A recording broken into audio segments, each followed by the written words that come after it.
And it says up at 2 in the morning, pulling in all-nighter in a tent, fun. At about 2:30 in the morning, lasting until 2:40, we heard yelling or howling that sounded awfully human coming from somewhere north, wherever it was, the mountain in between Ascutney State Park. Hope I pronounced that right. And Knapp Brook Ponds. Or if it was coming from the area of the ponds, wherever it was coming from, it was loud and sounded sort of like a person yelling, but deep.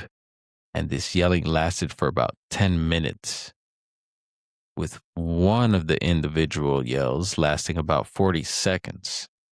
Whatever it was, my friend and I all heard it. And it sure as hell wasn't a person or any other animal that we know of in the area.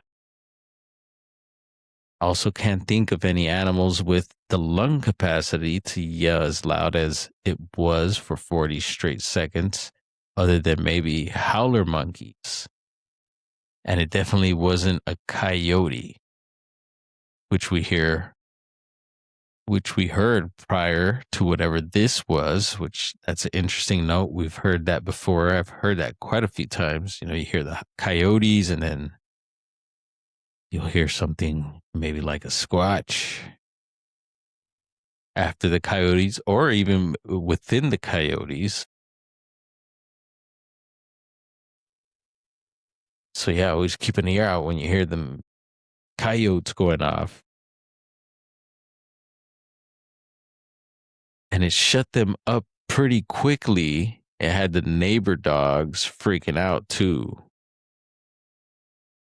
And did you see any young Bigfoot? Nope. No footprints, no wood knocks. And we got a little more information here. It says on another note, it sounded deathly similar to the infamous Ohio Howl 1994 recording. It even had the dogs barking at it. And yes, y'all know that famous recording. Matt Moneymaker, right? And he's been, oh man, quite vocal as of late. So if you check out that interview, yeah,